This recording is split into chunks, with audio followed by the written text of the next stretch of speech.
Hey everyone, welcome back to my channel. Something completely different from me today for the Halloween series 2025 is this tray. I picked this up for £9.99 in the middle of Lidl, that middle aisle where you go in for milk and you come out with a jet ski.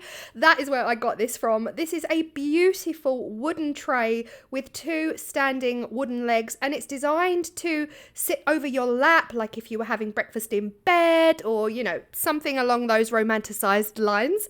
Now, the first thing for me to do to this tray to make it resin worthy is to seal these edges, because trust me, resin will pour out whatever tray you get unless it's one complete mold. This is a built tray. So I need to seal those edges in order to handle any resin that I'm going to put in there. First up, I'm going to use polyfiller. Now, I did have a huge tub, but it had dried out, and I found this in the back of my shed, and I pretty much got out the rest of the remaining dregs from the polyfiller. And honestly, like, I was not in the mood to get back in my car and go to B&Q just for this video. So I'm so glad I found this. I'm putting it into a small little plastic pot, and I'm going to mix it thoroughly to get it into a more malleable state, and then I can sort of squidge it and smudge it into the edges and into those 90-degree corners. Now, in an ideal world, I would have had like a fresh tube of polyfiller, or even the guns. You know, when you've got an application gun and you've got the huge tube with a teeny tiny nozzle at the end, making life so much easier. But I didn't have any of that to hand at the time.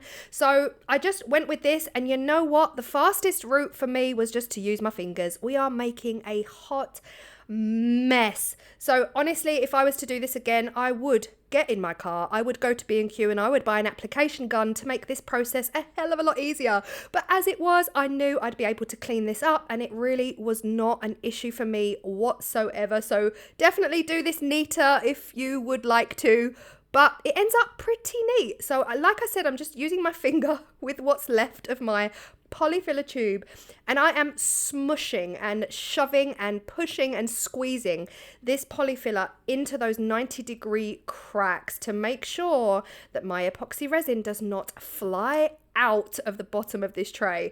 Now, so easy to clean up with a wet wipe. I am simply rubbing a wet wipe all around those inside edges, and yes, it took a few turns, but we finally got there and we cleaned it up nicely. The surface feels like it has been sealed with something. The edges, the handles feel like raw wood, but this surface does feel varnished. So it was really, really easy to clean and just wipes straight off.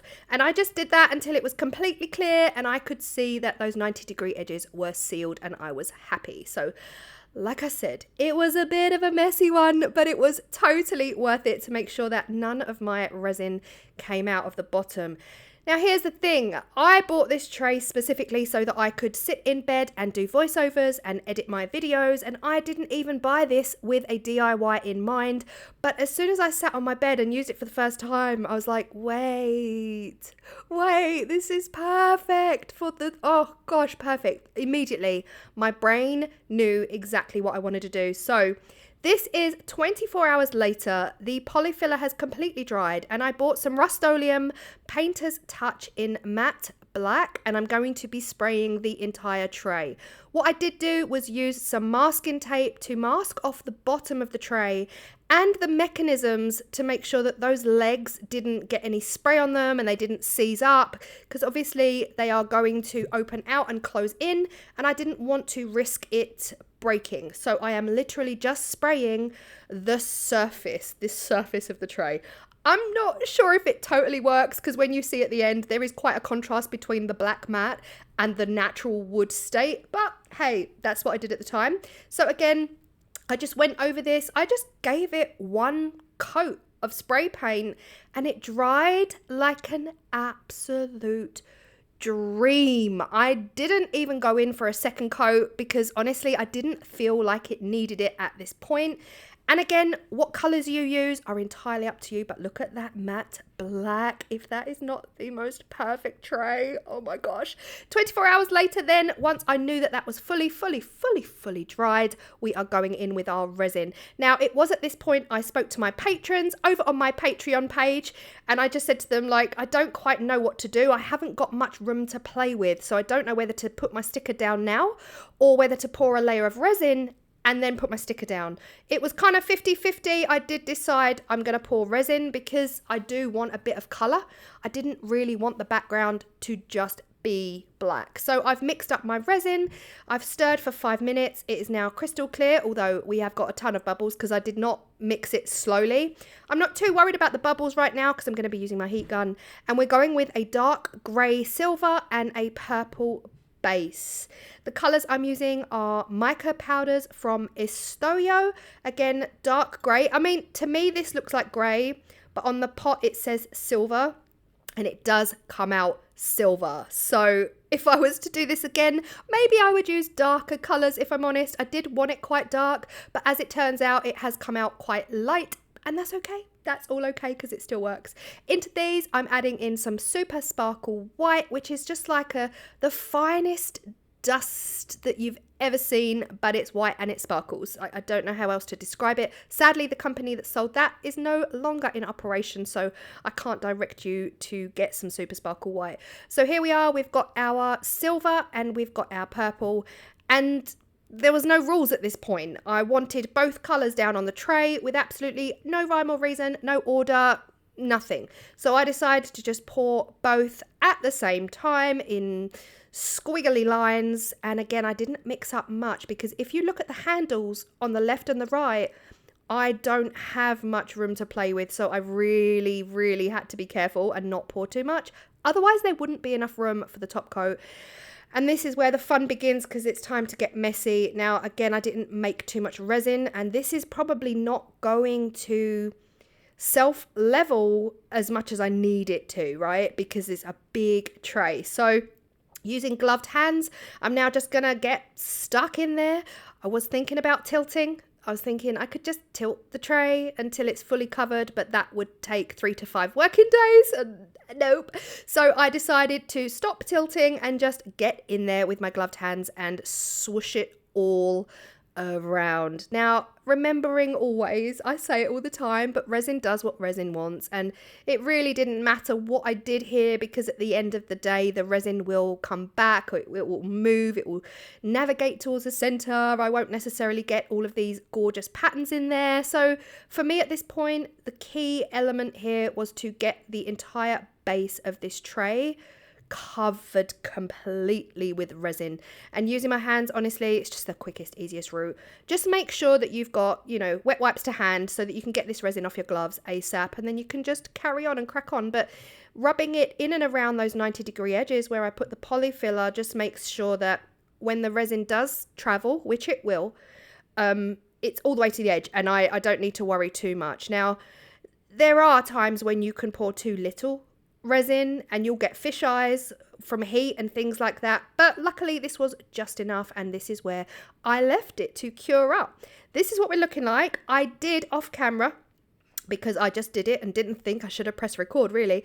I've added in some of those gorgeous stars and moon glitters from Resin Supplies Den. Again, I'll leave the details down below. They were sent to me by Sharon Kerr.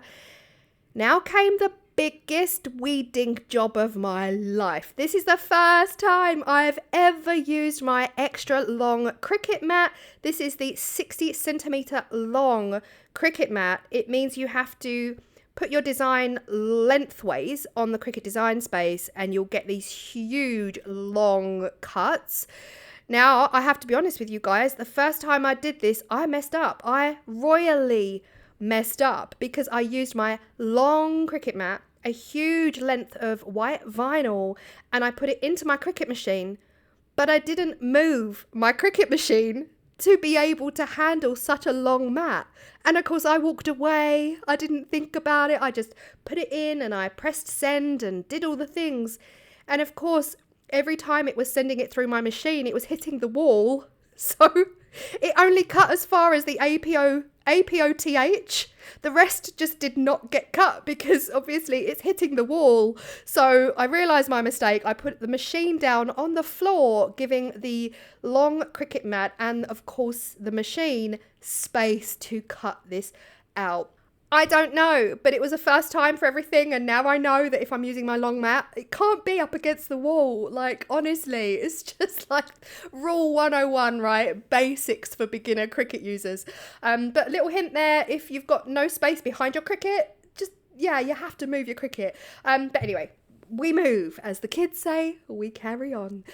This is what it's looking like. I absolutely love this. Now, this design was already on the Cricut design space, which is incredible. I typed in apothecary sign and this came up. Now, I don't know who Hilda is, and I actually don't even know if that Hilda is a changeable font, because sometimes on the Cricut design space, you can find designs that are changeable.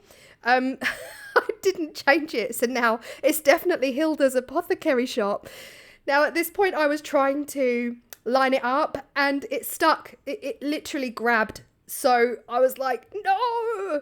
But because that bottom line curses available by appointment, it kind of grabbed the resin already. And I knew it was going to be too much ag to try and get that back off to center it.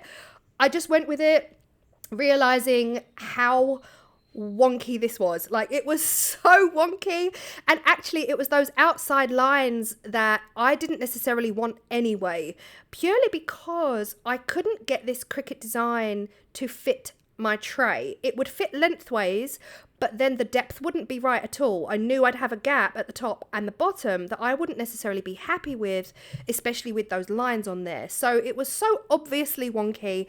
I knew that there was only one thing for me to do that would make me happy. And once I peeled back this extra strong, guys, they're not even kidding when they say extra strong. This is the yellow extra strong grip transfer tape from Tech Wrap vinyl, and wow, it was a chore to get that off. But yeah, once I'd got it down and I'd pulled back that tape, then I was really happy with the way it looked. But everything had to be changed. Those lines were just too wonky. It was the only solution I could think of to make it less obvious, right? We all know if we stare at this tray long enough, we're going to be able to see that the sign is on there a little bit wonky. Like, that bottom sentence is not in line with the bottom of the tray. However, removing these outer lines, it just made it 10 times better. And because the word apothecary is at a diagonal, I guess it just doesn't draw your eyes to the fact that the rest is a little bit skew-whiffy. So I was so much happier at this point, honestly, and I really wasn't happy with the gap at the top and the bottom, so it had to go. The lines had to go. It's now time to top coat. I'm absolutely in love with this at this point.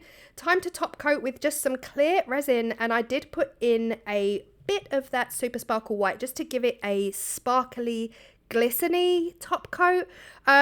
Think I put in a bit too much. This stuff goes a long way, and you can see it now in the resin. Like, I think I did put in a bit too much sparkle white, but you know what, is there such a thing as too much sparkle, too much glitter? You let me know in the comment section down below. But this is it, the top coat going on. Now, for me, it was just a case of keeping all things crossed for 24 hours to make sure that this top coat cured like an absolute shiny, beautiful, perfect resin finish. Quite often, things like this big make me nervous because, of course, leaving it overnight, there's always a risk, especially now with temperatures dropping, that I will get some amino blush on the top and it will have some weird results. The way I got around this really was just make sure I had enough resin to confidently cover the bottom of the tray, confidently, so it wouldn't pool in areas. I also made sure that I mixed my resin absolutely and thoroughly. I mixed for about 7 minutes, I'm not even gonna lie. I also transferred it into a fresh cup just to make sure there was no weird sticky dregs at the bottom, and I had, part A and part B were fully combined. So I knew that human error was not going to be the reason if my resin went funny overnight, right? The only downside now is temperature. So what I did do here, I went over the entire tray very, very slowly. I'm not going to show you all that because it took forever. I went over the whole tray with my heat gun, making sure that any air bubbles had come out. And then I gave it a quick blast of my culinary, I was going to say apothecary torch. No, culinary torch.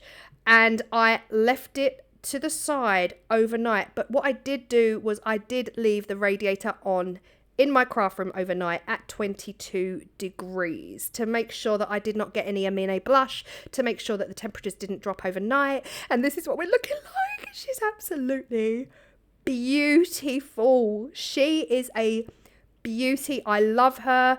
What would I do differently? I will tell you always. What I would do differently if I were to do this again is I would make the background darker. I didn't want a plain matte black, jet black background, but I would have loved maybe a deep dark indigo, dark purple with black in there for the background and the stars and the moons and a little bit of shimmer.